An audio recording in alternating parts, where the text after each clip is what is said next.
Hi friends তোমাদের আমি দুদিন ধরে ব্লগ দিচ্ছি বলছিলাম যে তোমাদের দাদাভাই কী করে অ্যাক্সিডেন্ট হলো শরীরে কী কী ক্ষতি হয়েছে সবটাই একটা ভিডিওর মাধ্যমে আমি বলবো। তো আমার সময় হয়ে উঠছিল না, কেননা তোমাদের দাদাভাইকে আজকে একটা ডাক্তারের কাছে নিয়ে যাওয়া হয়েছিল। তো এটা হয়েছে শনিবার দিন 11 তারিখে।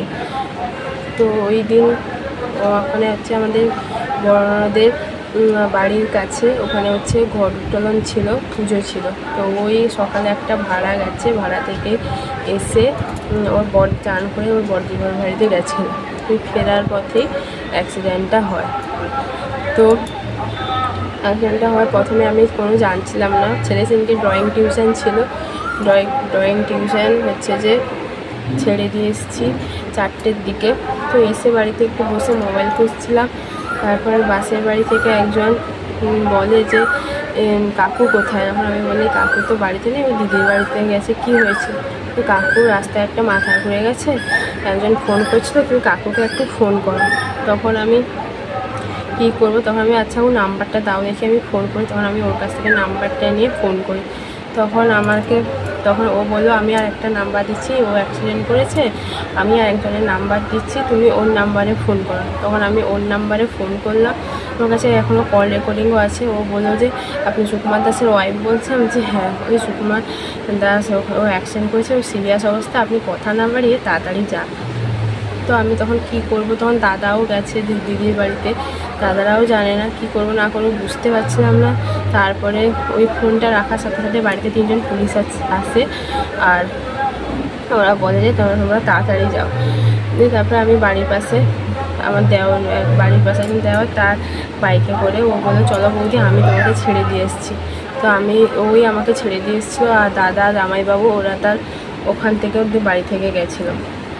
তো ওখানে গিয়ে যখন দেখি তো দাদাভাই অবস্থা একদম ভালো না, একদম সিরিয়াস অবস্থা। ওখান থেকে দাঁড়াতে গেছে, তারপরে ট্রান্সফার করে দিয়েছে তমলুকের জন্য। তো আমরা আর ফেলে রাখিনি, সঙ্গে সঙ্গে আমি আবার বাড়িতে আসছিলাম। কাকুর কারখানায় কাজ করে একজন দাদা, সে আমাকে বাড়িতে নিয়ে এসেছিলো স্বাস্থ্যসাথী কার্ড, আধার কার্ড এইসব নেওয়ার জন্য। আমি বাড়িতে এসে আবার ওইগুলো নিয়ে গেছিলাম। তারপরে আমরা তাড়াতাড়ি চিকিৎসার জন্য তমলুক যাইনি, ওই চণ্ডীপুরে নার্সিংহোমে, চণ্ডীপুর জনকল্যাণ নার্সিংহোমে আমরা ভর্তি করি। তো ওখানে আমরা বাড়ি ফিরেছি কবে, বুধবার দিন বিকালে আমরা ছুটি করে নিয়ে চলে এসেছি।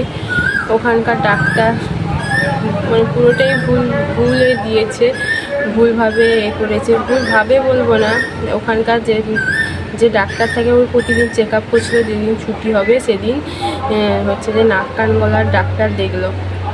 ওই ডাক্তার বললো যে মানে দাদাভাই মুখের বাম পাশটা ওটা পুরো নষ্ট হয়ে গেছে, বললো এখানকার পুরো হাড় কুচো হয়ে গেছে, আর বেশি ইনজুরি হয়েছে নাকে হাড় ভেঙে গেছে। তো ওটা 15 দিন ওষুধ খেতে হবে, 15 দিনের পর আবার মুখের একটা এক্সরে করব, তারপরে আমরা বলবো ওটি করতে হবে কিনা।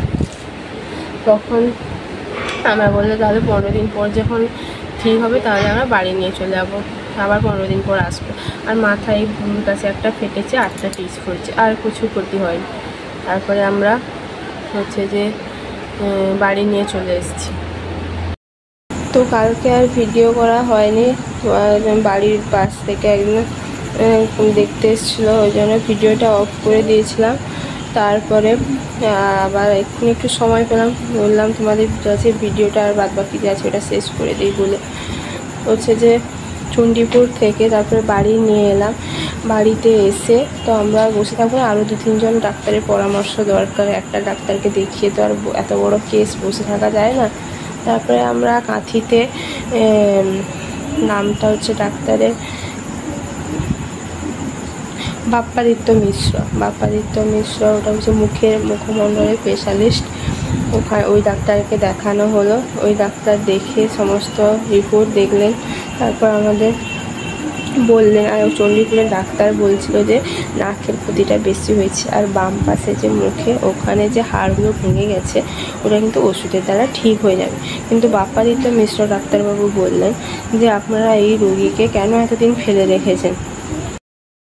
তারপর বাপ্পাদিত্য মিশ্র বলেন যে এখানে এই যে চোয়ালের হাড়টা, এই হাড়টা কিন্তু ভেঙে ঝুলছে, আর নাকের ইনজুরি কিন্তু কম হয়েছে। রিপোর্ট বা ফটো ভালো মতনই বুঝে নেন, আর খুবই ভালো ডাক্তার, এত সুন্দর করে ভালো করে বুঝিয়ে দিলেন।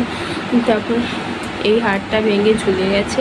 বাম পাশে পুরো তোমাদের আগের যে ভিডিওতে দিয়েছি তোমাদের দাদাভাইয়ের ছবি দেখবেন, বাম পাশে পুরো কিন্তু এই পাশটা ফোলা, এইখানকার হাড়গুলো একটু নষ্ট, ফাটল ধরেছে, এটা ওষুধের দ্বারা ঠিক হয়ে যাবে। নাকেও একটা হাড় ফেটে গেছে, ওটাও ওষুধের দ্বারা ঠিক হয়ে যাবে।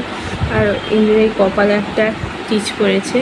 আর মেন প্রবলেমটা হয়েছে এখানকার হাড় ভেঙে কিন্তু ঝুলছে, এখানে একটা প্লেট ঢুকিয়ে অপারেশন করতে হবে, এটা কিন্তু মাস্ট যে অপারেশন করতে হবে।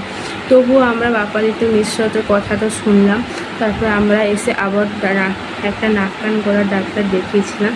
উনিও সেম বললেন যে আপনারা যে ডাক্তারকে দেখাচ্ছেন ওই পরামর্শে চলুন, ওই কিন্তু যে ক্ষতিটা আপনার হয়েছে ওরই স্পেশালিস্ট। তারপরে আমরা আবার পরের দিন আবার দুটো ডাক্তারকে দেখালাম, সে সেম একই কথাই বলছে। ওই জন্য আমরা বাপ্পাদিত্য মিশ্র ডাক্তারবাবুর কাছেই চেক আপ করছি। তো কারা কারা ডাক্তারবাবুকে চিনেন, বাপ্পাদিত্য মিশ্র নাম হচ্ছে, আর কারা কারা চিনেন প্লিজ একটু জানাবেন। ডাক্তারবাবু কেমন, ওই ওটি সার্জারি করবে, ওষুধ দিয়েছে 5 দিনে, ফোলা ব্যথা কমলে তারপর কিন্তু ওটি হবে, এই হচ্ছে ব্যাপার। তারপরে হচ্ছে মেন হচ্ছে যে কী করে অ্যাক্সিডেন্টটা হলো। দুটো বাইক মুখোমুখি হয়ে চুনখলির পর হচ্ছে যে আলাদাপুর না কি আছে, ওইদিকে অ্যাক্সিডেন্টটা হয়েছে। মানে এমন অবস্থা হয়েছিল তোমাদের দাদা ভাই যে কী বলবো, যে মানে লোকরা লোক ভেবেছে মারা গেছে, লোকরা তুলছেই না।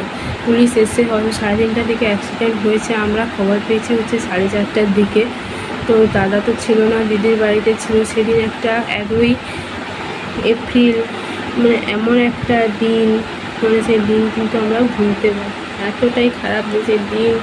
এখন মনে করলে এখন কিন্তু গাটা ছিঁড়ে ওঠে। তো তোমাদের কাছে শেয়ার করবো বলছিলাম, কথাগুলো শেয়ার করে আমার নিজের মনটাও শান্ত হলো তোমাদের কাছে আমি বলতে পেরে। তো যতটুকু পারছি ভিডিও করছি, ভিডিও দিচ্ছি, প্লিজ তোমরা একটু লাইক করো, সাপোর্ট করো, যাতে আমি এগিয়ে যেতে পারি। আর আমার এই অবস্থাতেও ভিডিও করার কারণ হচ্ছে যে তোমাদের দাদাভাই বারবার বলে তুমি ভিডিও ছাড়ছো তো বলছে হ্যাঁ ছাড়ছি, ততটা তো আগের মতন ছাড়ি না, যতটুকু পাচ্ছি ছাড়ছি। তো আজকে হচ্ছে যে বুধবার, আজকে আবার চোখের ডাক্তার বাপ্পাদিত্য মিশ্র বলছিলেন যে চোখের ডাক্তার দেখাতে, তাই একটা চোখের ডাক্তার আজকে দেখিয়ে নিয়ে এসেছি।